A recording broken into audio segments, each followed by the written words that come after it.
There is a sensation that most people will never feel. It begins at the surface. The water is warm where the sun touches it. Your body floats without effort. You take a breath and descend. 10 feet down, the temperature drops. 20 feet, and the light begins to change. The blues deepen. The world above becomes a rippling membrane of silver. At 30 feet, you feel it. Not pain exactly. Pressure. The water presses against your chest. Your ears ache. You equalize and continue downward. 50 feet. The light is dimmer now.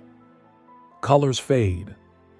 Red disappears first, then orange, then yellow. The ocean becomes a gradient of blue and gray. At 100 feet, the pressure is noticeable in your bones. Your lungs compress. Every breath of air from your tank feels heavier. The cold seeps through your wetsuit. You are no longer floating. You are suspended in something denser than air, thinner than earth. The water does not care about you. It presses equally from all sides. It is patient. It is indifferent. And this is only 100 feet. The ocean floor in many places lies miles below. The pressure at those depths would crush a human body in seconds. The cold would stop your heart before the weight stopped your lungs. But humans are visitors to this realm. We descend with tanks and gauges and fear. We measure our time in minutes. We return to the surface gasping. Something else was born in that pressure. Something that never needed to surface. Something that moved through the cold and the weight as naturally as you move through air. These creatures did not fear the deep. They were the deep. Their bodies were not built to resist the ocean. They were built by the ocean. Soft, boneless, fluid.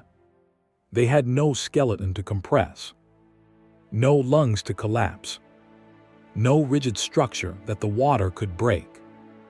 They were as flexible as the currents that carried them, as silent as the darkness they inhabited. To understand them, you cannot begin on land. You cannot begin in a museum or a textbook.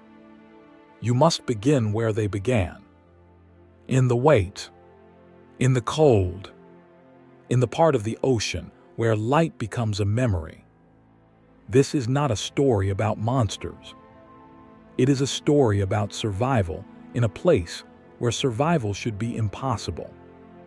It is a story about giants that moved through the void with tentacles longer than buses. Giants with eyes the size of dinner plates. Giants that hunted in near-total darkness and vanished without leaving skeletons behind. To understand these animals, we must leave the human world behind. We must stop thinking like mammals. Stop thinking in terms of bone and breath. We must learn to think like the water itself. Patient, heavy, eternal. The creature we are searching for lived 85 million years ago. It had 8 arms and 2 feeding tentacles. It had a beak that could shear through flesh. It had no shell to protect it, no armor to slow it down. It was a shadow in the Cretaceous seas, a predator and prey in equal measure. Its name is Tusotuthes longa, and to find it we must descend. The beach is quiet in the early morning. The tide has gone out, leaving wet sand that reflects the sky. Seaweed lies in dark tangles along the waterline. Shells cluster in small drifts where the waves pushed them. And sometimes, if the ocean decides, something else washes ashore. In 2004, a fisherman in New Zealand found a squid on the beach. It was not moving. Its body was already beginning to decay. But its size made him stop. The mantle alone, The muscular body was longer than a grown man. The tentacles stretched beyond that, limp and pale against the sand. The eyes, clouded in death, were as large as human heads. This was Mesenichthys hamiltoni, the colossal squid, one of the largest invertebrates ever recorded. Welcome to Info Jungle. If you enjoy calm, thoughtful documentaries about the natural world, consider subscribing. These videos are created to help you relax while learning at a gentle pace. Modern giant squids are rare. They live in the deep ocean, far from human observation. Most of what we know comes from dead specimens, bodies that float to the surface or wash ashore, fragments found in the stomachs of sperm whales. Occasionally, very rarely, footage from submersibles in the abyss. The anatomy is alien, even by ocean standards. The body, called the mantle, is a muscular tube. It contracts to expel water through a funnel, propelling the animal backward at surprising speed. 8 arms radiate from the head, lined with suckers or hooks. 2 longer tentacles extend beyond the arms, used to capture prey. At the center of this array sits the beak. Not bone. Keratin like a bird's beak, but harder. Shaped like a parrot's, designed to bite and tear.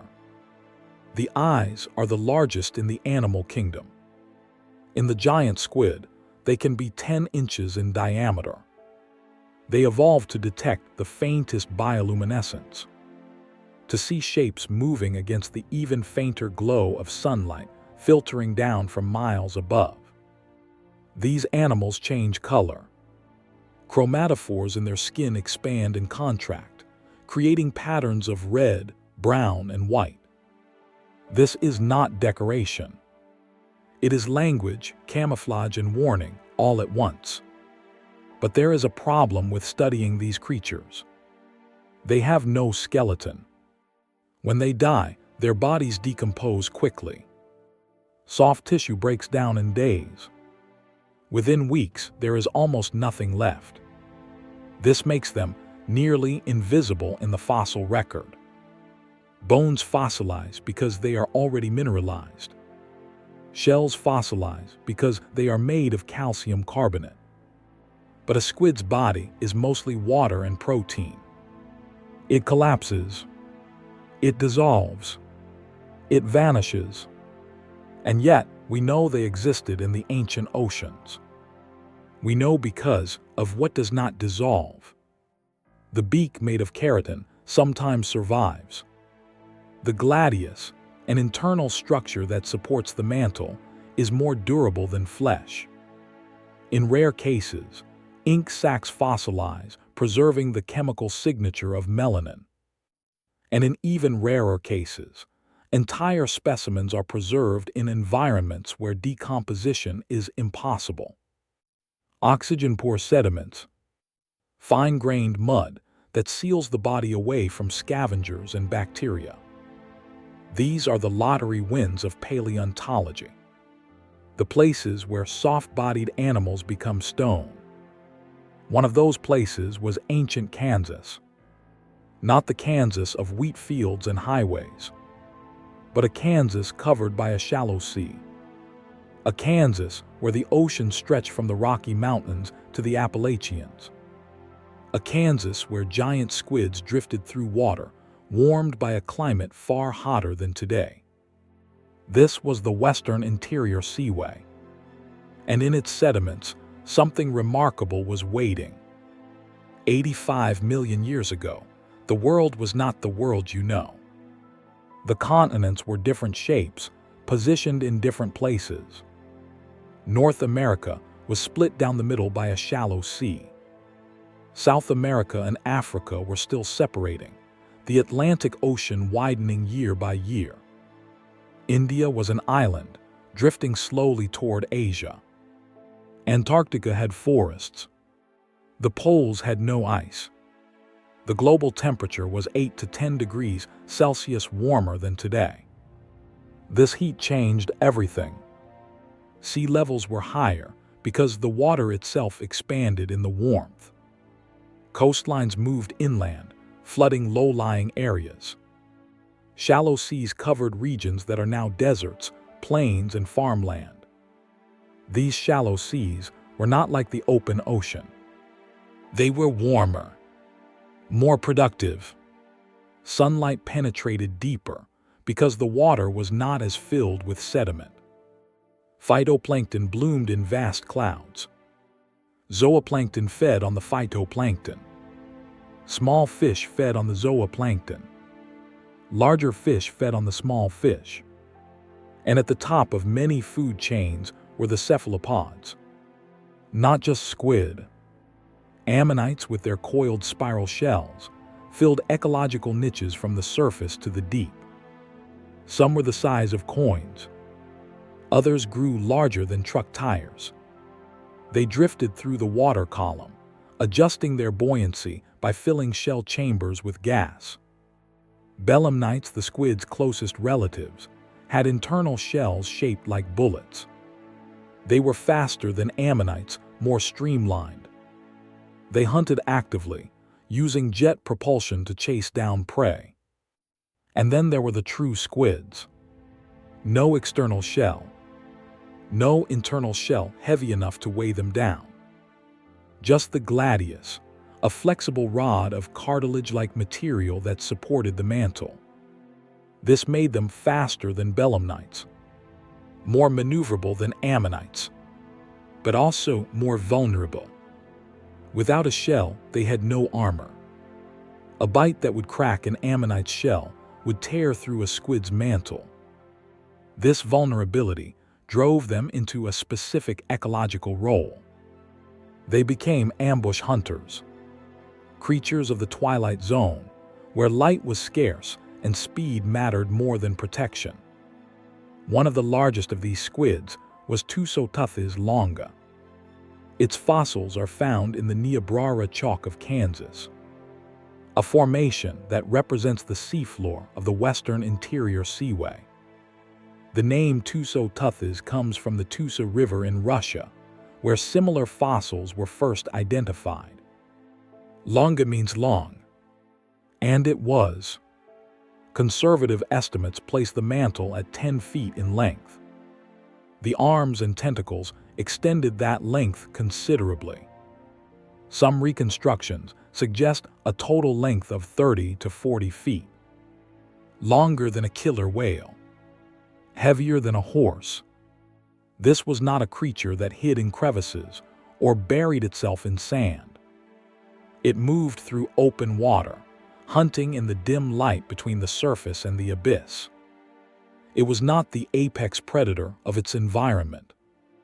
That role belonged to the mosasaurs, the marine reptiles that dominated Cretaceous seas. But Tussotuthis was not prey in the traditional sense either. It was large enough to be dangerous, vast enough to escape, smart enough to survive. It occupied a position in the food web that required constant vigilance. It had to hunt without being hunted. It had to eat without being eaten. And it succeeded, for millions of years, in one of the most competitive oceans Earth has ever known. The chalk is white. Not the bright white of paper, but a softer white, almost gray in certain light. It crumbles easily when you touch it. If you rub it between your fingers, it leaves a fine powder. This is not chalk in the sense of a classroom tool. This is geological chalk, a type of limestone made almost entirely from the microscopic shells of coccolithophores, single-celled algae that lived in the sunlit surface water of the Cretaceous oceans. When they died, their shells sank, layer upon layer upon layer. Over millions of years, the weight of the accumulating shells compressed the lower layers into stone. The Niobrara Chalk Formation in Kansas is one of the most famous fossil sites in North America. It has yielded thousands of specimens. Fish with jaws full of fangs, marine reptiles with flippers instead of legs, pterosaurs with wingspans that exceeded small aircraft, and cephalopods. So many cephalopods. Ammonite shells, flattened by the weight of sediment, their chambers filled with calcite. Belemnite guards, the bullet-shaped remains of internal shells, scattered through the chalk like spent ammunition. And occasionally, rarely, the preserved remains of something with no shell at all. The first Tussotuthis specimen was not recognized immediately. It appeared as a dark stain in the chalk, a shadow where organic material had decayed, leaving a carbon film behind. The outline was strange, too long and too symmetrical to be a fish, too soft-bodied to be a reptile. Upon closer examination, the gladius became visible, a long, thin structure running down the center of the stain. This was the internal support rod, the closest thing Tussotuthis had to a spine. It was made of a protein chitin composite, more durable than flesh but far less durable than bone. The fact that it survived at all is remarkable. Around the gladius, faint impressions of the mantle could be seen. The arms and tentacles were more difficult to interpret. In some specimens, they are preserved as thin lines radiating outward. In others, they are absent entirely, lost to decay or scavengers. But in a few exceptional cases, the hooks are still there. Not suckers, like those found on shallow-water squid.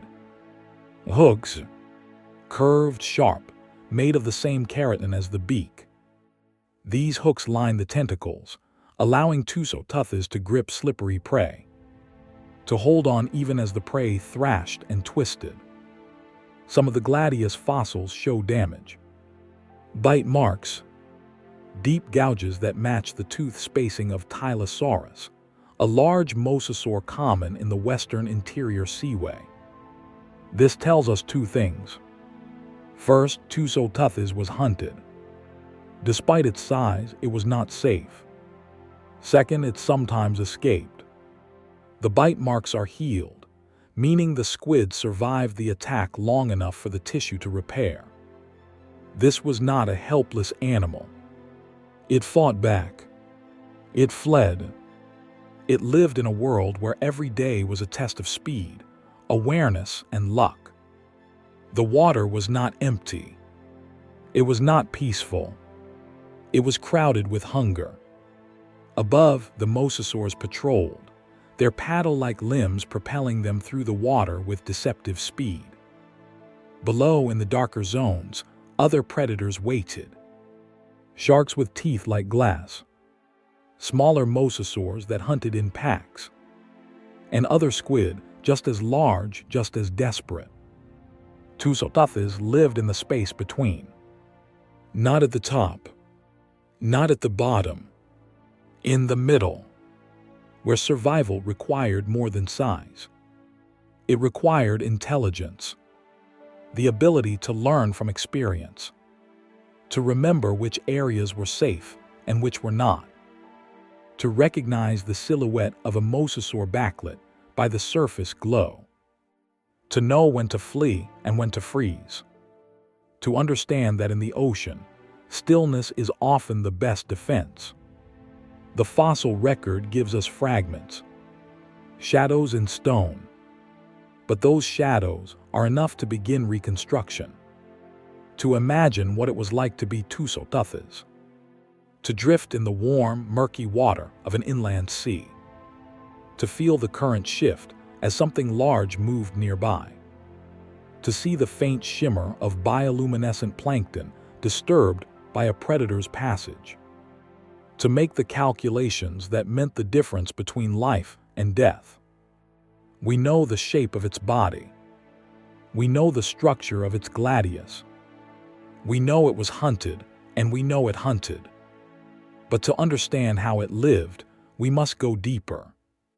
Not into the sediment, into the water itself, into the Cretaceous twilight, The body of Tusoteuthis was not designed for beauty. It was designed for function. Every part of it served a purpose in an environment where inefficiency meant death. The mantle was the largest part, a muscular tube that housed the internal organs. The gills, which filtered oxygen from the water. The digestive system, which processed prey with ruthless efficiency. The reproductive organs, which would be used only once. The mantle was also the engine. It contracted in powerful pulses, forcing water out through the funnel. This jet propulsion allowed the squid to move backward at high speed. Not as fast as a marlin or a tuna, but fast enough. Fast enough to escape a mosasaur if it had a head start. Fast enough to close the distance on slower prey. The mantle could also expand slowly, drawing water in through the sides. This allowed the squid to drift, conserving energy. To hover motionless in the water column, waiting. The gladius ran down the length of the mantle. It was not a bone. It was made of a material similar to chitin, the substance that makes up insect exoskeletons. But it was more flexible. It could bend without breaking. This flexibility was essential. In the deep ocean, pressure increases with depth. A rigid structure would be a liability. It would resist the compression of the water and transfer that stress to the surrounding tissue. But a flexible gladius could bend with the pressure. It provided support without resistance. The arms numbered 8. Each was lined with hooks, not suckers. Modern squid have suckers, circular pads with toothed rings that grip prey. But Tusoteuthis had hooks, sharp curved made of keratin. They functioned like the claws of a raptor. Once they sank into flesh, they were difficult to remove. The prey could twist and pull, but the hooks would hold. The 2 feeding tentacles were longer than the arms. They could extend rapidly, shooting out to snag prey before retracting. This allowed Tusoteuthis to attack from a distance, to remain in the shadows while its tentacles reached into the light. At the center of the arms was the beak. It sat inside a ring of muscle, hidden until needed. The beak was shaped like a parrot's, with a sharp hooked upper section and a shorter lower section. But it was much larger. The upper beak of a large Tusoteuthis could be 3 to 4 inches long. The bite force is difficult to estimate, but modern giant squid beaks can bite through steel cable. Tusoteuthis likely had similar power. The beak was not used to chase prey. It was used after the prey was caught. The arms would pull the prey toward the beak. The beak would bite, severing muscle and bone. The prey would be torn into manageable pieces and passed into the esophagus. The eyes were enormous. In modern giant squid, the eyes are the largest of any animal, 10 inches in diameter, larger than a human head. Tusoteuthis likely had eyes of similar size. These eyes were not like human eyes. The lens was spherical, providing a wider field of view. The retina was densely packed with photoreceptor cells. Cephalopod eyes evolved independently from vertebrate eyes, but they arrived at a similar solution. The eyes could detect motion in near-total darkness. They could see the silhouette of prey against the faint downwelling light from the surface. They could track the bioluminescent flashes of smaller organisms, but they could not see color. Cephalopods are colorblind. Their world is one of light and shadow, shape and movement. This makes sense in the deep ocean. Color disappears with depth. Only blue and gray remain. What matters is contrast, the ability to distinguish a fish from the water around it. to see the outline of a predator before it sees you. The skin of Tusoteuthis was likely covered in chromatophores. These are specialized cells that contain pigment. When the muscles around the cell contract, the pigment spreads. When they relax, the pigment retracts. This allows the squid to change color in milliseconds. Modern squid use this ability for camouflage. They can match the texture and color of sand, rock, or coral. But in the open ocean, camouflage works differently. There is no background to match. The goal is not to look like something else. The goal is to disappear entirely, to become the same shade of gray as the water, to eliminate the silhouette. This is called counterillumination. Some modern squid have bioluminescent organs on their undersides. They produce light that matches the intensity of the downwelling sunlight. This erases their shadow when viewed from below. Whether Tusoteuthis had this ability is unknown, but it likely had some method of reducing its visibility. In the twilight zone, being seen is the first step to being eaten. The ocean is divided into layers, not by walls or boundaries, but by light. The top layer, the epipelagic zone, extends from the surface to about 200 meters.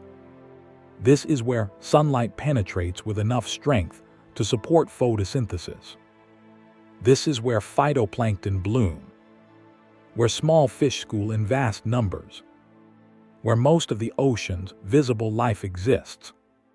Below that is the mesopelagic zone, the twilight zone. It extends from 200 meters to about 1,000 meters. Here the light is faint. Blue shifts to gray. Shadows become difficult to distinguish from the water itself. Photosynthesis is impossible this deep. But life exists. Not the dense, chaotic life of the surface. Something quieter, more patient. This is where Tusoteuthis lived. The western interior seaway was not as deep as the modern ocean. In most places, it was only a few hundred meters deep. But that was enough for a twilight zone to exist. Enough for a gradient of light that created hunting opportunities. During the day, Tusoteuthis would have stayed deep, below the brightest layers. In the dim, water where its size became an advantage rather than a liability. At night, it may have risen, following the daily migration of prey species. Many fish and squid rise toward the surface at night, feeding on plankton that bloom in the darkness. At dawn, they descend again, avoiding predators that hunt by sight. Tusoteuthis could follow this migration, rising with the prey, feeding in the darkness, descending before the sun returned. The prey was abundant. Xiphactinus, a large predatory fish, was common in the western interior seaway. It grew to 15 feet in length, with a mouth full of needle-like teeth. But even Xiphactinus could be prey. A juvenile separated from others, drifting too deep. Tusoteuthis would strike from below, tentacles extending through the murk, hooks sinking into scale and muscle. The fish would thrash, but the squid's grip would not fail. The arms would pull the fish closer. The beak would find the spine. One bite and the struggle would end. Smaller squid were also prey. Tusoteuthis was not above cannibalism. Cephalopods in general are opportunistic. If food is scarce, they will eat their own kind. This is not cruelty. It is efficiency. Protein is protein.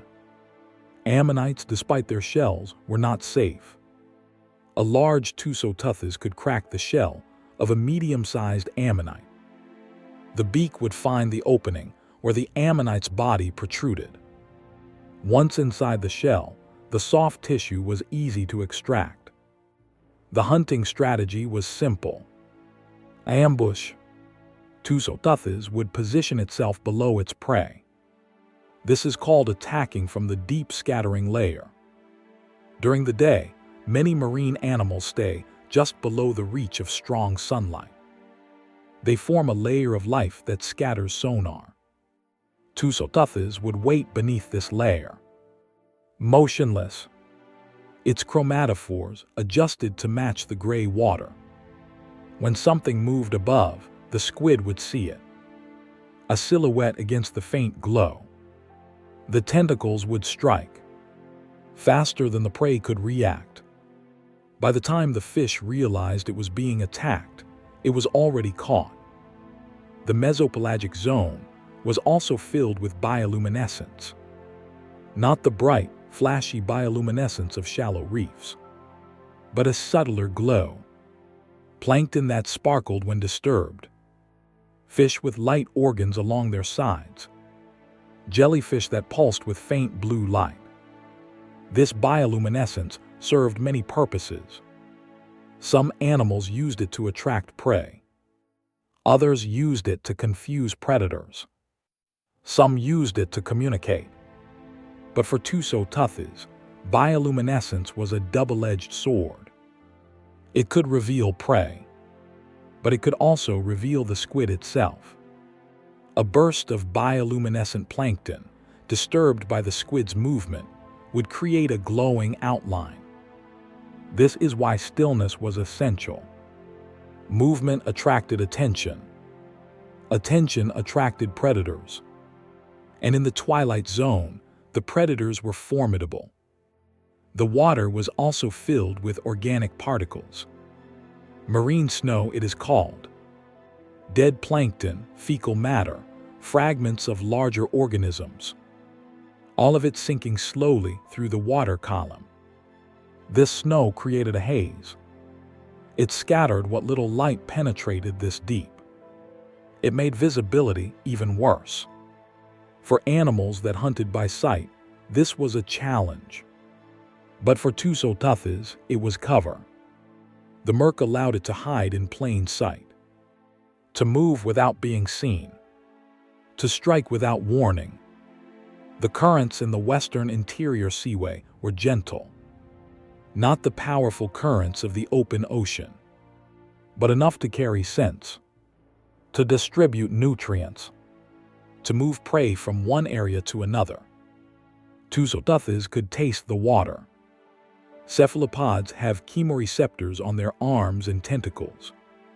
They can detect the chemical signature of prey from a distance. Blood in the water. The metabolic waste of fish schools. The pheromones released by other squid. All of this information flowed through the currents. And Tusoteuthis could read it. This was not a mindless predator. It was a patient hunter. It waited for the right moment, the right prey, the right conditions. And when everything aligned, it moved. Silent, vast, precise. But Tusoteuthis was not safe. Size is not immunity. In the Cretaceous oceans, there was always something larger, always something faster, always something hungrier. The mosasaurs ruled these seas.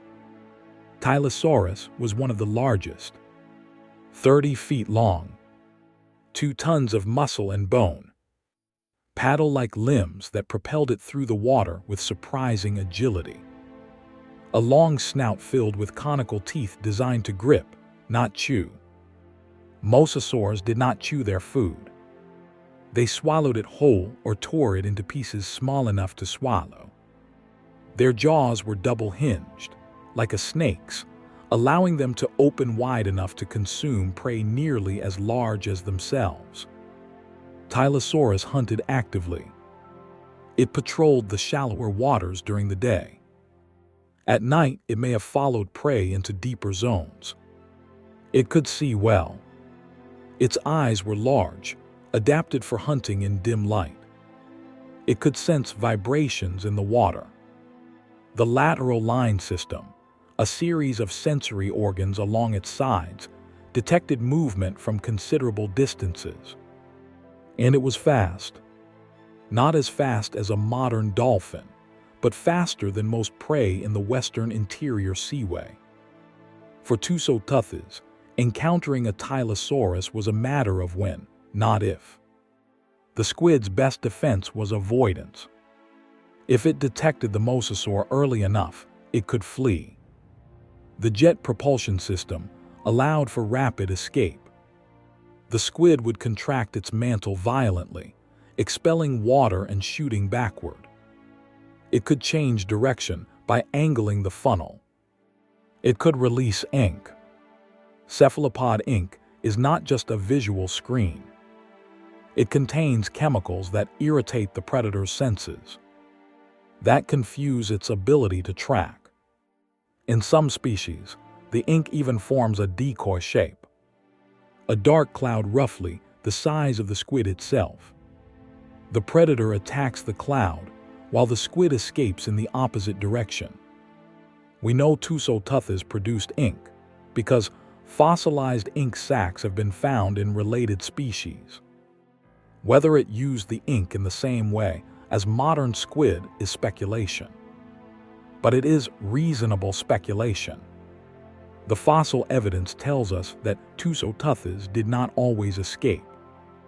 Some gladius fossils show bite marks from Tylosaurus, deep gouges where the teeth penetrated the cartilage-like structure. But many of these bite marks are healed. The tissue around them shows signs of repair. This means the squid survived the attack. One possibility is that the mosasaur's initial bite did not incapacitate the squid. Mosasaur teeth were conical, designed to hold rather than slice. A Tylosaurus would grab its prey and then attempt to swallow it or thrash it against the water to break it apart. If Tusotuthes could break free during this process, it had a chance. The squid could lose an arm or part of a tentacle and survive. Cephalopods can regenerate lost limbs. Not perfectly, but functionally. A Tusotuthes missing a tentacle could still hunt, still feed, still reproduce. The cost was energy. Regrowing tissue required calories. And in an environment where calories were never guaranteed, this was a significant burden. But it was better than death.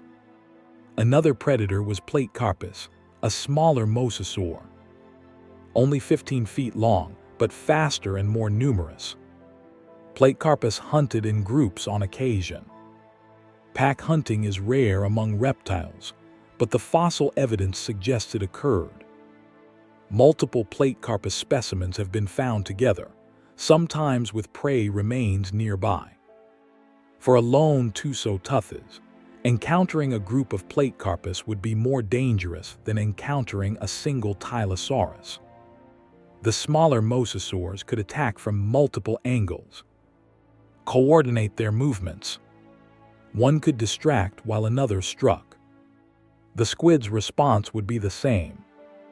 Ink. Jet propulsion. Flee toward deeper water, where the mosasaurs were less comfortable. But not all encounters ended in chases. Sometimes the squid would freeze. Counter-illumination would kick in. The chromatophores would adjust to match the surrounding gray. The squid would become a shadow among shadows. Mosasaurs hunted by sight and vibration. If Tusotuthes remained still, it might not be detected. This was a gamble. If the mosasaur came too close, the squid's scent would give it away. Mosasaurs likely had a decent sense of smell. They could taste chemicals in the water, just like the squid could. But scent disperses slowly in water. If the current was in the squid's favor, it might drift away before the predator noticed. Survival in the twilight zone was a series of decisions, each one made with incomplete information, each one carrying consequences. flee or freeze, rise or descend, hunt or hide. Tusoteuthis made these decisions thousands of times over its life. Most of the time, it chose correctly. But not always. Some squid were slower. Some were unlucky. Some were sick or injured and could not escape. The fossil record preserves the successful and the unsuccessful in equal measure. A healed bite mark is evidence of success. A gladius inside a mosasaur's stomach is evidence of failure. Both exist. Both tell the truth. The ocean does not favor the strong. It favors the adaptive, the aware, the patient. And even then, survival is never guaranteed. Tusoteuthis was not the only large cephalopod in the Cretaceous seas. It shared the water with an older lineage, one that had dominated for hundreds of millions of years. The belemnites. These were cephalopods like squid, but with one crucial difference. They had an internal shell. Not a flexible gladius, but a solid bullet-shaped structure called a guard. This guard was made of calcite. Heavy, dense. It served as ballast, helping the belemnite maintain its position in the water column. The guard is also what survives in the fossil record. Belemnite guards are common fossils. They are found in Mesozoic rock formations around the world. Smooth, cylindrical, often translucent when polished. The soft body of the belemnite is rarely preserved. But when it is, we see an animal similar to a modern squid. 8 arms, 2 tentacles, a beak, large eyes. But the guard made them different. Heavier, less maneuverable, better suited for sustained swimming than for rapid bursts of speed. Belemnites occupied a different ecological niche than Tusoteuthis. They hunted in shallower water. They pursued prey actively rather than ambushing from below. They relied on endurance rather than surprise. Some belemnites were enormous. Megateuthis from the Jurassic had guards over a foot long. The total body length may have exceeded 10 feet. But by the late Cretaceous, the large belemnites were gone, replaced by smaller species. This shift likely reflects changes in ocean chemistry and temperature. The Cretaceous was a time of transition. The old giants were fading. New forms were rising. Tusoteuthis represented this new form. Lighter, vaster, more flexible in its habits. But the competition was not friendly. Cephalopods are opportunistic feeders. Tusoteuthis would have eaten belemnites if given the chance. Belemnites would have eaten juvenile Tusoteuthis. This is not animosity. It is pragmatism. Every calorie consumed is a calorie that does not have to be hunted later. The two groups coexisted because the ocean was large enough for both.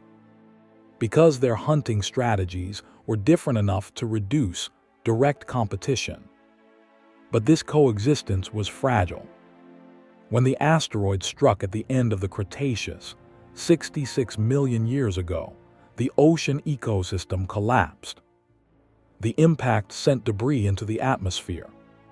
Sunlight was blocked. Temperatures plummeted. Photosynthesis stopped. Phytoplankton, the base of the food web, died in massive numbers. The die-off cascaded upward. Zooplankton starved. Fish starved.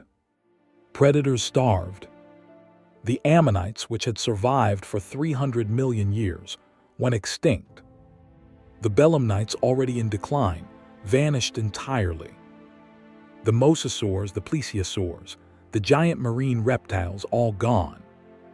But the squid survived. not Tusoteuthis specifically.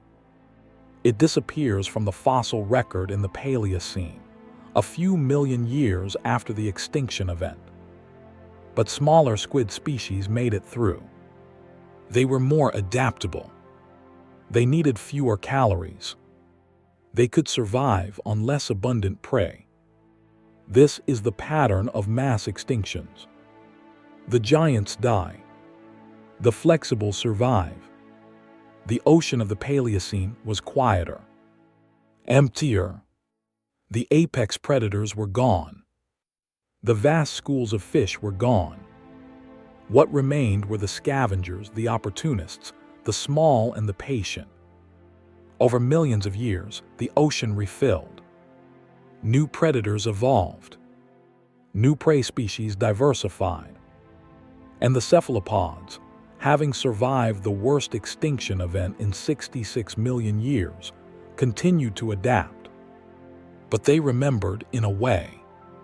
Not consciously, but in their DNA. In the structures of their bodies. In the behaviors that had kept them alive when everything else died. The water remembers what vanished, even if the animals themselves do not. Pressure is not something you can see. It has no color, no shape, but it is always there in the deep ocean, pressing from all sides. At sea level, the atmosphere exerts 1 bar of pressure, 14.7 pounds per square inch. You do not feel this because your body evolved to withstand it. In the ocean, pressure increases by 1 bar for every 10 meters of depth. At 100 meters, the pressure is 11 bars. At 1,000 meters, it is 101 bars. The human body cannot withstand this. Air-filled spaces collapse. Lungs compress. Sinuses rupture. But Tusoteuthis had no air-filled spaces. No lungs. No swim bladder. Its body was mostly water and protein. Water is incompressible. It does not compress under pressure.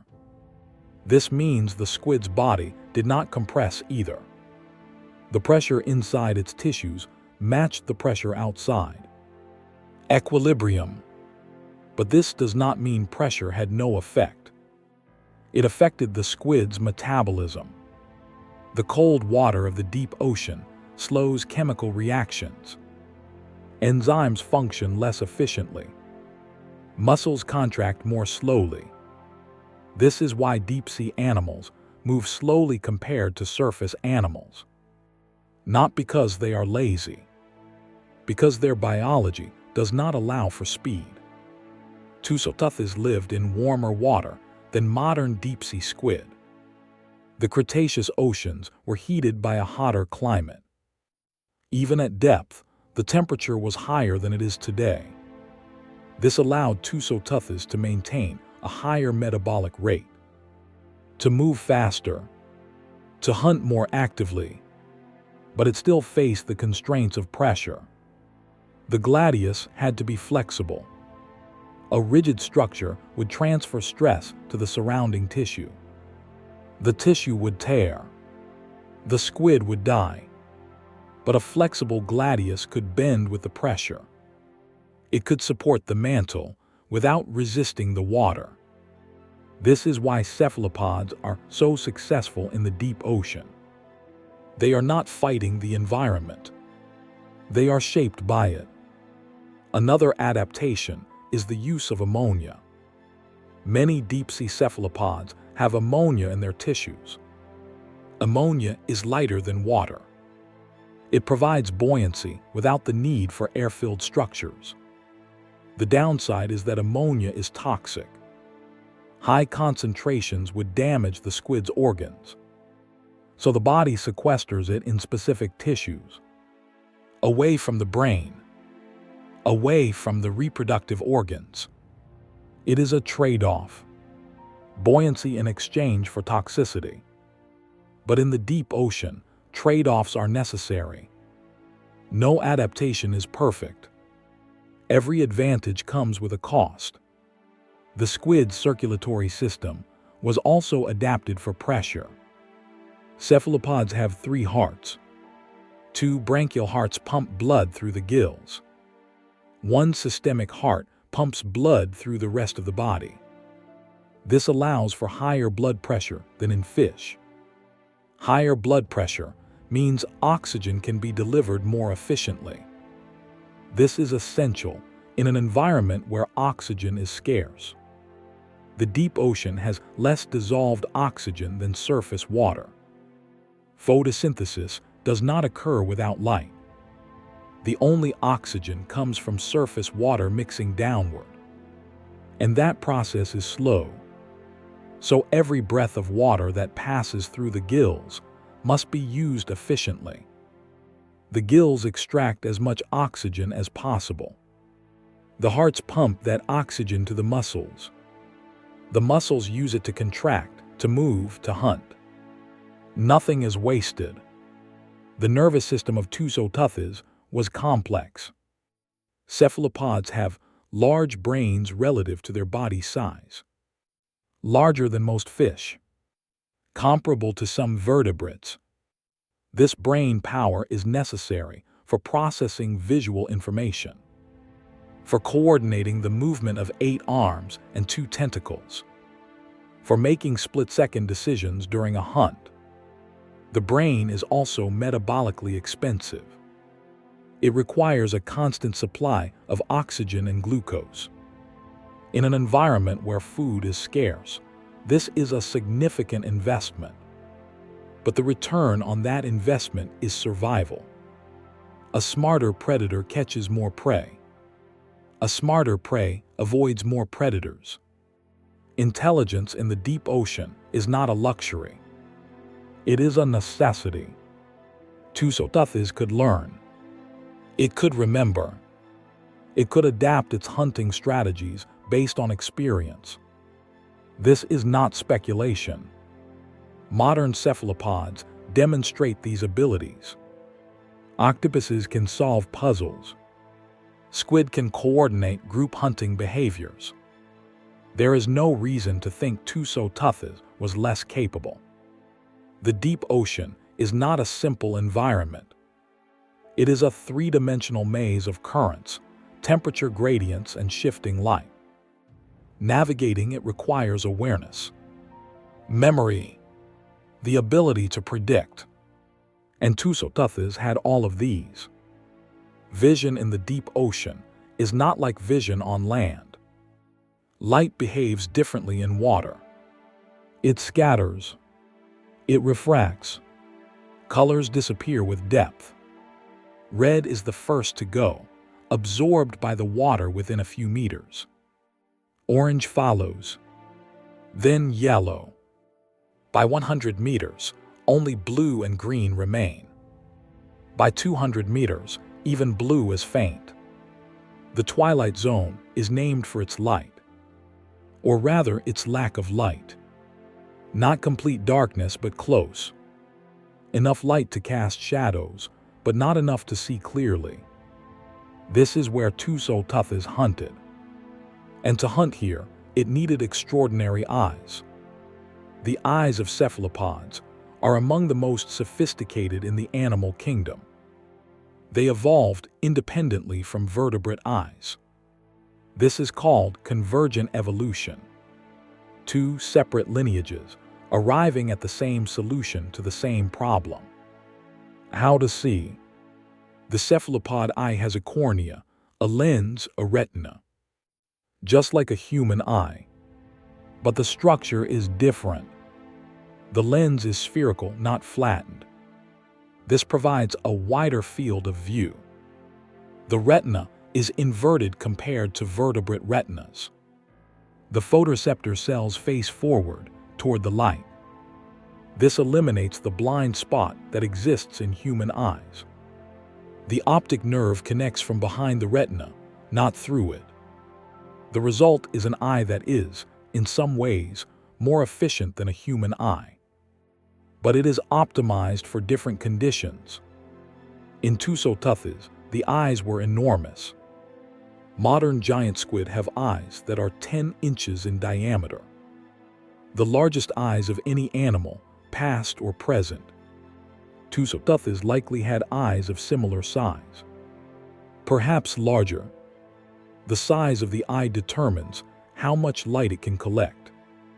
A larger lens gathers more photons. A larger retina provides more surface area for photoreceptor cells. In the dim light of the twilight zone, this makes the difference between seeing and not seeing. The eyes were positioned on the sides of the head. This gave Tussotuthis a wide field of view. It could see in almost all directions at once. The only blind spot was directly behind. This positioning is common in prey animals. It allows them to watch for predators from multiple angles. But Tussotuthis was not purely prey. It was also a predator. The wide field of view helped it detect prey as well. A flash of bioluminescence, a silhouette moving against the faint downwelling light. Any movement within the squid's field of vision would be detected. The eyes could not see fine detail. They were not designed for reading or recognizing faces. They were designed for detecting motion, for distinguishing shapes, for measuring distance. This is called contrast sensitivity, the ability to see the difference between an object and its background. In the twilight zone, contrast is everything. The water itself is gray. Prey is slightly less gray. Predators are slightly more gray. The squid's brain processed these subtle differences. It filtered out the noise, the particles in the water, the random flickers of bioluminescence. It focused on patterns, on movements that were too regular to be random, on shapes that were too symmetrical to be debris. When the brain identified a potential target, the body responded. The chromatophores would adjust. The mantle would still. The tentacles would prepare to strike. All of this happened in seconds, faster than thought. Instinct refined by millions of years of evolution. The eyes also helped Tussotuthis avoid predators. A mosasaur moving above would block the downwelling light. Its silhouette would be visible against the brighter water. The squid would see this. It would make a decision: freeze or flee. If the mosasaur was far enough away, freezing was the better option. Movement would attract attention. If the mosasaur was close, fleeing was necessary. The squid would jet away, using its own silhouette to confuse the predator. Vision in the twilight zone was a constant calculation. Light and shadow, movement and stillness, distance and angle. Every glance was a piece of information. Every blink was a risk. The eyes never closed. Cephalopods do not have eyelids. Their eyes are always open, always watching. Even in sleep, if they sleep, the eyes remain vigilant.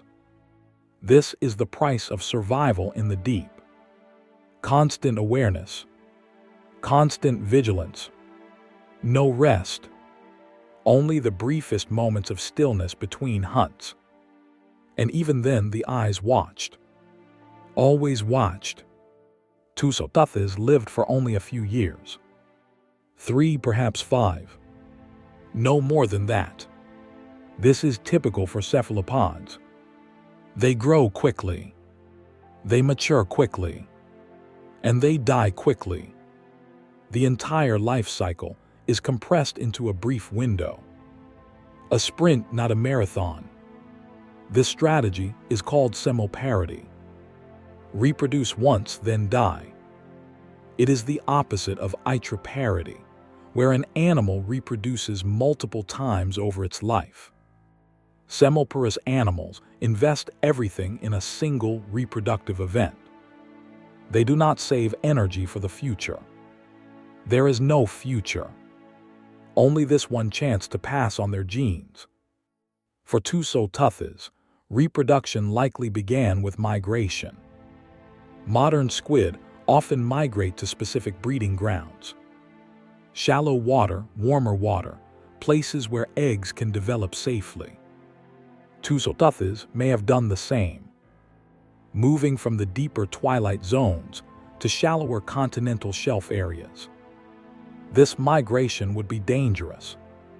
Shallower water meant more predators, more competition, less room to hide. But it also meant better conditions for the eggs. Warmer water speeds development. Shallower water means more oxygen. The eggs would hatch faster, giving the hatchlings a better chance. Mating in cephalopods is not gentle. The male transfers a packet of sperm, called a spermatophore, to the female. In some species, the male uses a modified arm to place the spermatophore inside the female's mantle cavity. In others, the male simply hands it to the female, and she stores it. The mechanics for Tusotuthes are unknown, but the fossil record gives us hints. Some specimens show evidence of sexual dimorphism. Males and female had slightly different body proportions. Males may have been smaller faster. Females may have been larger, with more room for eggs. After mating, the female would produce eggs. Thousands of them, perhaps tens of thousands. Each egg was small, translucent, suspended in a gelatinous casing. The eggs would be laid in clusters, attached to rocks, to driftwood, to anything stable. The female would guard them for a time, not actively but by staying nearby. Her presence would deter some predators, but she could not guard them indefinitely. Her body was breaking down. Semmelporous animals do not survive reproduction. The energy required to produce eggs is so immense that it depletes the body. Muscles atrophy. Organs fail. The immune system collapses. Within days or weeks of laying her eggs, the female would die. Her body would sink. It would be consumed by scavengers. Or it would settle into the sediment, where bacteria would break it down. Nothing would remain. No fossil. No trace. The male's fate was similar. After transferring his spermatophores, his biological purpose was complete. His body would begin to shut down. He might continue to hunt for a time, but the energy was no longer going toward growth or maintenance. It was being consumed by the breakdown of his own tissues. He would become weak, slow, vulnerable, and eventually he would die. This seems wasteful. Why not survive and reproduce again? The answer is energetic efficiency. Cephalopods grow fast because they invest heavily in muscle and organ tissue. They do not build a skeleton. They do not store fat for lean times. Every calorie goes toward growth and reproduction. This strategy works in environments where food is abundant but unpredictable. In the Cretaceous Twilight Zone, prey was available but competition was fierce. A squid that could grow fast, reproduce fast, and pass on its genes before being eaten had an advantage. A squid that tried to live longer, reproduce multiple times, would grow slower. It would be outcompeted by the faster, more aggressive strategy. So semmelparity won. Not because it is kind, but because it works. The eggs would develop over weeks or months. Inside the gelatinous casing, the embryos would grow. Tiny versions of the adults with all the same structures. Arms, tentacles, eyes, a miniature beak. When the eggs hatched, the hatchlings would drift. They were too small to swim effectively, too weak to hunt. They fed on zooplankton, microscopic organisms that drifted in the currents. Most hatchlings would die within days, eaten by fish, eaten by other squid, eaten by jellyfish. The mortality rate was catastrophic. 99%, perhaps 99.9%. Only a handful out of every clutch would survive to adulthood. But a handful was enough. Those survivors would grow. They would hunt. They would reproduce. And the cycle would begin again. This is the rhythm of the ocean. Birth and death in overwhelming numbers. Survival not as a guarantee, but as a lottery. And Tusotuthes, for millions of years, kept buying tickets. No animal lives in isolation. Every species is connected to others by threads of predation, competition, and mutualism. The ocean is a web. Pull one thread and the entire structure shifts. Tusotuthes was one thread among millions. But it was an important one. It occupied a position in the food web called a mesopredator. Not at the top like the mosasaurs. Not at the bottom like the plankton. Somewhere in the middle. This position is critical. Mesopredators regulate the populations of smaller prey. They prevent any one species from becoming too abundant. If fish populations grew unchecked, they would overconsume zooplankton. Zooplankton would decline. Phytoplankton would bloom without grazers to control them. The water would become choked with algae. Oxygen levels would drop. The ecosystem would destabilize. But with Tusotuthes hunting fish, the fish populations remained in check. The zooplankton thrived. The phytoplankton thrived. The entire system remained balanced. At the same time, Tusotuthes was prey for the mosasaurs. The mosasaurs kept the squid population from exploding. If squid became too numerous, they would overconsume fish. The fish populations would crash. And then the squid, lacking prey, would crash as well. But with mosasaurs hunting squid, the squid population remained stable. This is called top-down control. Predators at the top of the food web regulate everything below them. Remove the top predators, and the entire system can collapse. This is not theory. It has been observed in modern ecosystems. When wolves were removed from Yellowstone, deer populations exploded. The deer overgrazed vegetation. Rivers eroded because there were no plant roots to hold the soil. When wolves were reintroduced, the deer population declined. Vegetation recovered. Rivers stabilized. The same principle applies in the ocean. Tusotuthes also played a role in nutrient cycling.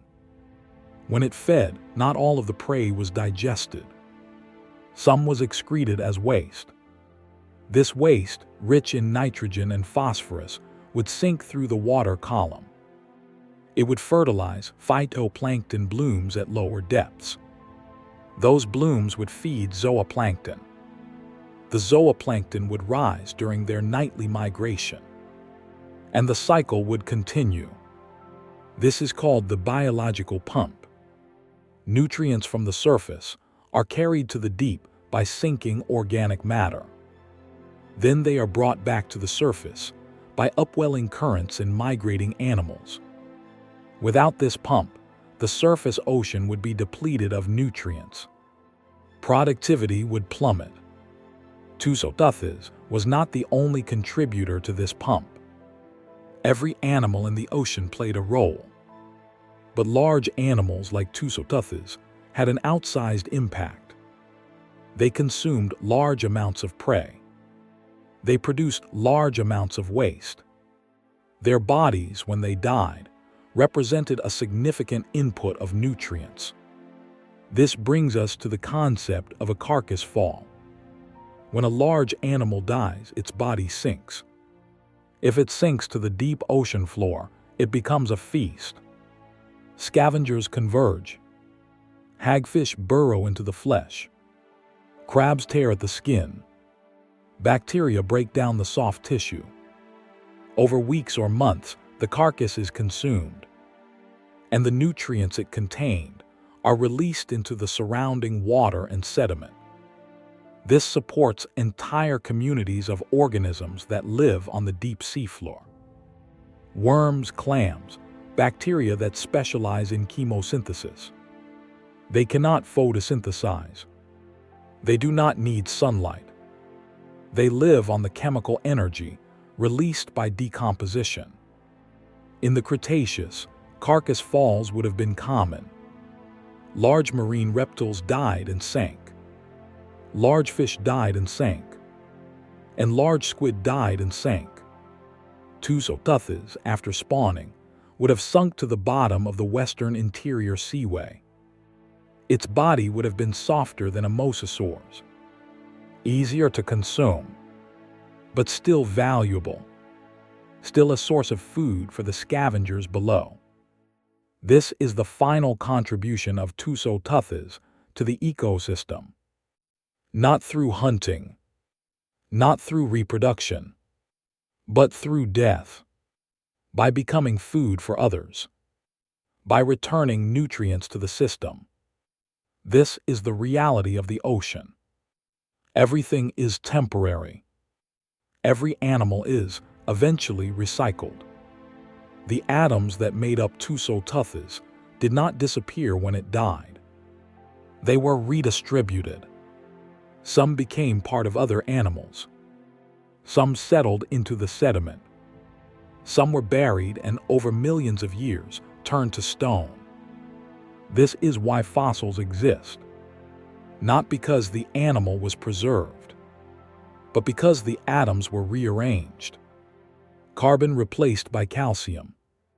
Protein replaced by minerals. The shape remained, but the substance changed.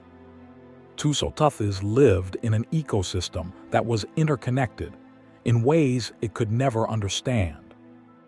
It hunted fish without knowing it was regulating their population.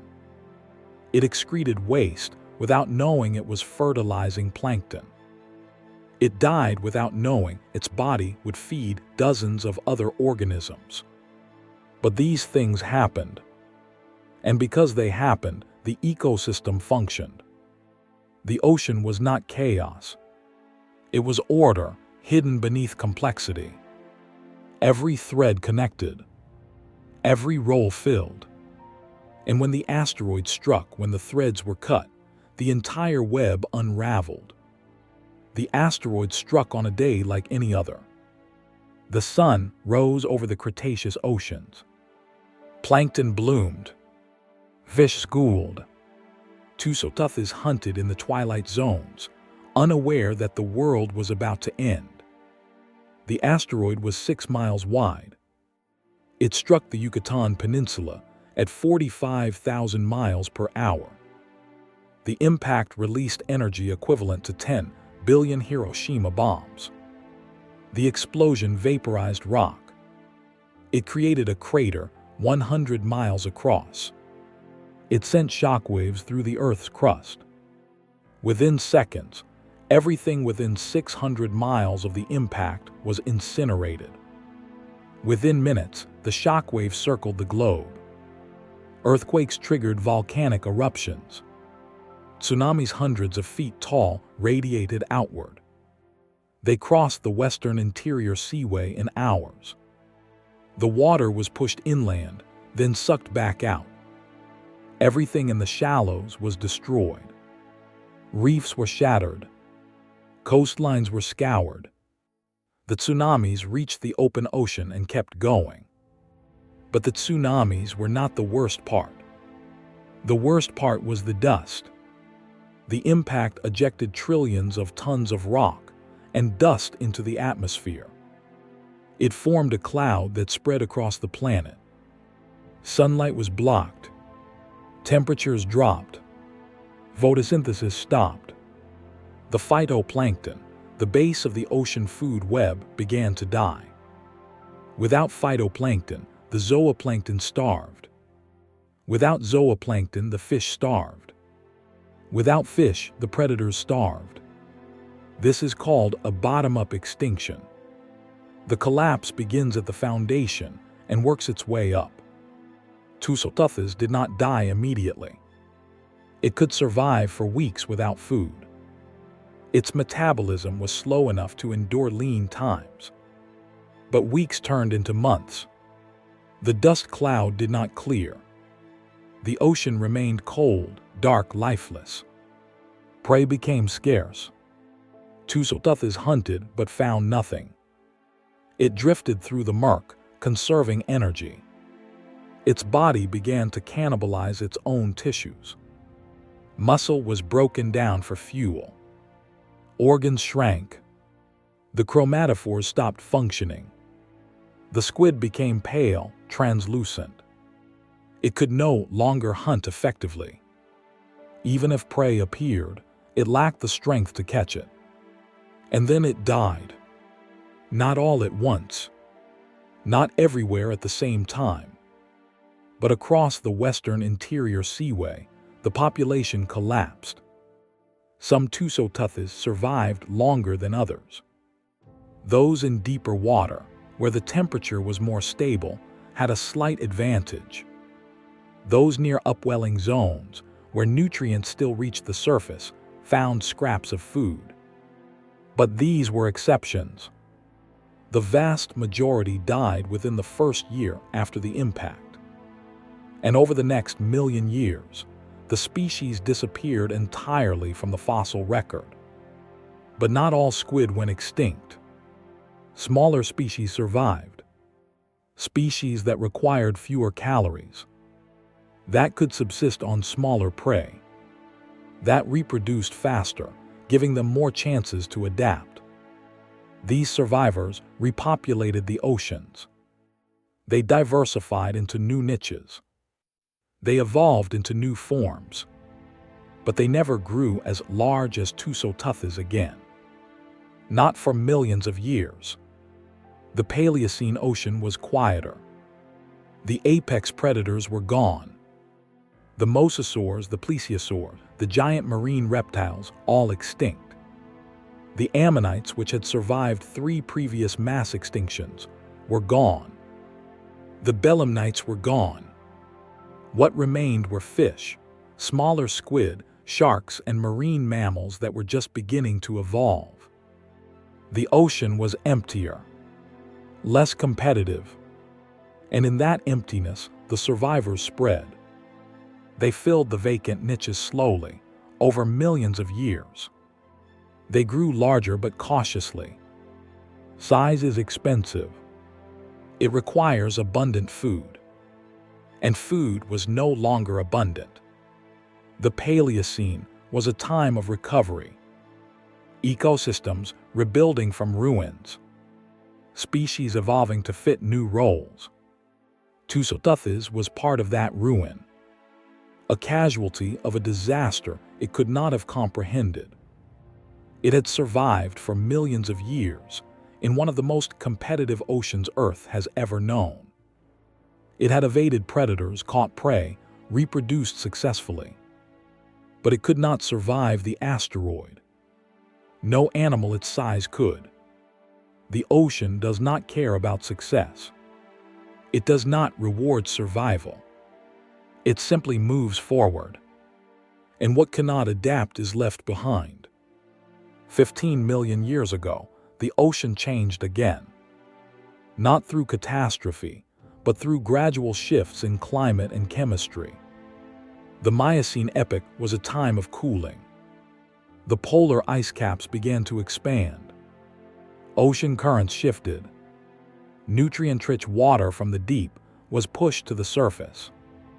This process, called upwelling, brought phosphorus and nitrogen into the sunlit zones. Phytoplankton bloomed. Zooplankton populations exploded. Fish diversified. And predators, sensing opportunity, evolved to take advantage. Among those predators were the whales. Marine mammals had existed since the Eocene, but in the Miocene, they diversified rapidly.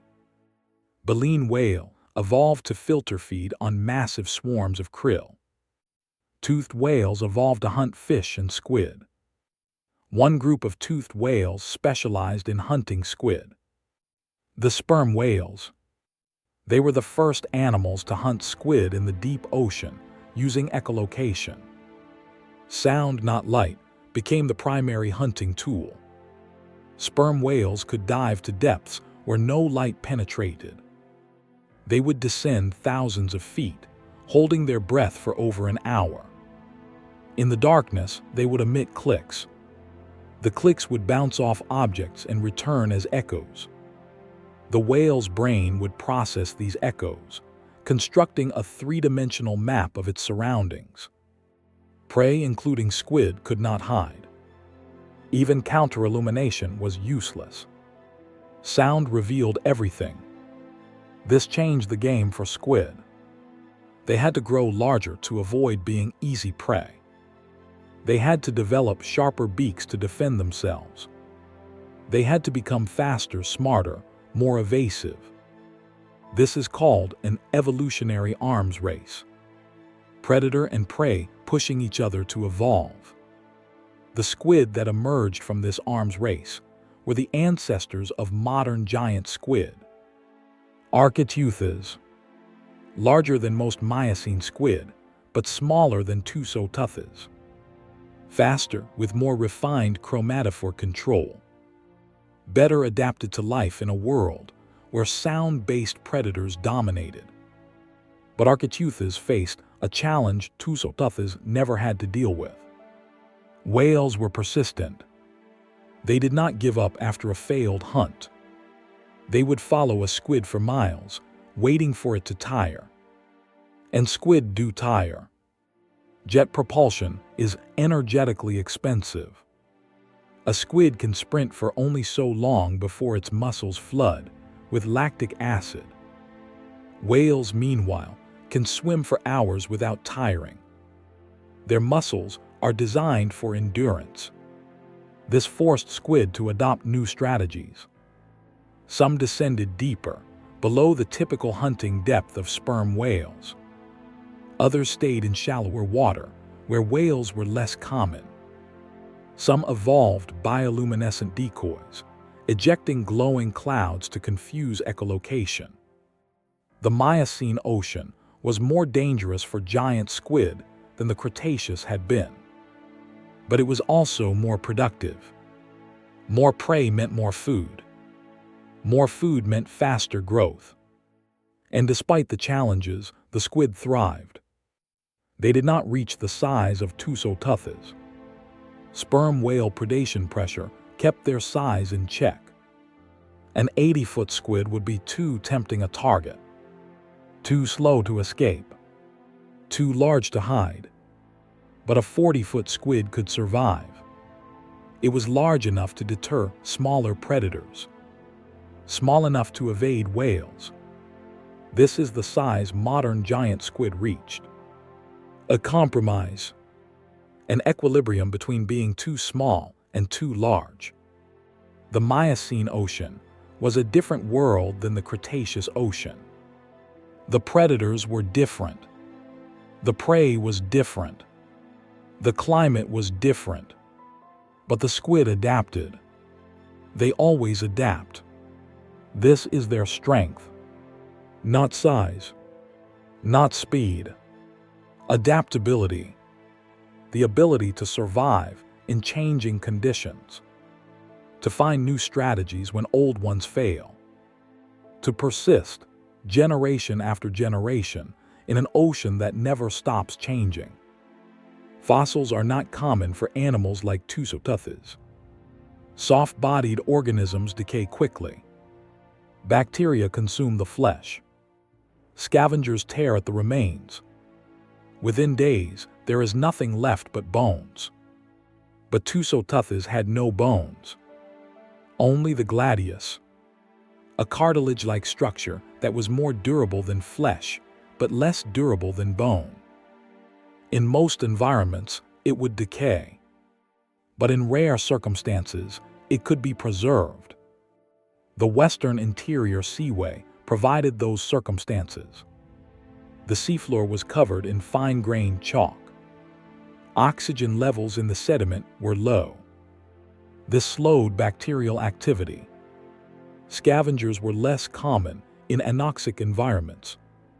When a Tusoteuthis died and sank to the bottom, it would settle into the soft chalk. The sediment would cover it, layer by layer. The weight of the overlying sediment would compress the chalk. Over millions of years, the chalk would harden into stone. The gladius, pressed between layers of stone, would mineralize. Water-carrying dissolved minerals would seep through the sediment. The minerals would replace the organic material in the gladius, molecule by molecule. Calcium carbonate replaced the original chitin protein structure. The shape remained. The size remained. But the substance changed. This process is called permineralization. It is how most fossils form. Not preservation, but replacement. The animal becomes stone. In some cases, the soft tissue around the gladius left an impression. A dark carbon film. An outline in the chalk. This film preserves details that mineralization cannot. The shape of the mantle. The position of the arms. Sometimes, if conditions were perfect, the hooks. But these impressions are fragile. They can be destroyed by erosion, by weathering, by the careless strike of a hammer. This is why Tusoteuthis fossils are rare, and why each one is valuable. What do we lose when an animal like Tusoteuthis fossilizes? We lose the color. Chromatophores do not preserve. The patterns the squid used for camouflage or communication are gone. We lose the texture. The skin was likely smooth, but we cannot be certain. We lose the details of the musculature. How the mantle contracted. How the arms moved. We lose the behavior. How it hunted. How it interacted with others of its kind. Whether it was solitary or social. These are inferred from modern analogs. From the anatomy we can observe. From the ecological context. But they are guesses. Educated guesses, but guesses nonetheless. What do we gain? We gain size. The gladius gives us a direct measurement of body length. We gain diet. In some specimens, the stomach contents are preserved. Fish bones, ammonite shell fragments, other squid remains. We gain evidence of predation. Bite marks on the gladius tell us what hunted Tusoteuthis. Healed bite marks tell us it sometimes escaped. We gain context. The layers of chalk around the fossil tell us about the environment. The temperature of the water. The chemistry of the ocean. The other organisms that lived nearby. Fossils are incomplete records, but they are the only records we have. They are echoes of life that existed millions of years before humans. They are proof that the ocean was not always as it is now. That giants once swam where fields of wheat now grow. That the world is older, stranger, and more mutable than we often assume. The fossil is not the animal, but it is a connection to the animal, a thread reaching back through time. And when we hold a fossil, when we examine it under a microscope, when we publish a paper describing its anatomy, we are pulling on that thread. We are remembering something that the world has forgotten. The deep ocean has not changed as much as the surface. The currents are slower. The temperature is more stable. The pressure is the same as it has always been. Giant squid still exist in these depths. Not Tusoteuthis, but its descendants. Architeuthis ducks, the giant squid. Mesonichoteuthis hamiltoni, the colossal squid. They hunt in the darkness. They evade sperm whales. They live and die in a world most humans will never see. In 2004, a team of Japanese researchers captured the first video of a living giant squid. It was not in a tank. It was in the ocean, at a depth of 3,000 feet. The footage is grainy. The squid is pale, almost ghostly. Its arms wave slowly through the water. Its eye, massive and unblinking, stares at the camera. For a few minutes, the squid allows itself to be filmed. Then it jets away, disappearing into the darkness. In 2012, a team of scientists filmed a giant squid in its natural habitat. This time, the footage was clearer. The squid was golden brown, its chromatophores active. It moved with surprising grace, its tentacles trailing behind. It approached the submersible, curious or cautious. For a moment, human and squid regarded each other. Then the squid turned and drifted into the void. These are the only times humans have seen giant squid alive in their natural environment. 2 encounters in over a century of searching. This tells us how rare these animals are, how vast the ocean is, how much we still do not know. Tusoteuthis lived 85 million years ago. It is separated from us by an expanse of time that is difficult to comprehend. The continents were different. The climate was different. The oceans were filled with creatures that no longer exist. And yet, when we look at the fossil, we see something familiar. The shape of a squid. The same body plan that exists today. 8 arms, 2 tentacles, a beak, large eyes. The details have changed. The size has changed. But the basic form persists. This is because the ocean does not change as quickly as the land. The challenges are the same. How to see in the dark. How to catch prey. How to avoid being caught. The solutions to these challenges are limited. Evolution in the ocean tends to repeat itself. Not identically, but in broad strokes. The ocean is an archive. Every layer of sediment is a page in a history book. Every fossil is a sentence. And Tusoteuthis is one sentence among millions. It tells us about the Cretaceous seas, about the predators and prey that lived there, about the strategies animals used to survive. But it also tells us something more general. It tells us that giants can exist. That size is possible, even for soft-bodied animals. That the ocean has held wonders we are only beginning to understand. The fossil sits in a drawer in a museum. It is labeled, cataloged, studied. It is a piece of stone. But it was once part of a living animal. An animal that moved through the water with purpose.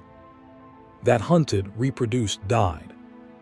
That experienced the ocean in ways we can only imagine. The ocean does not remember. It is not sentient.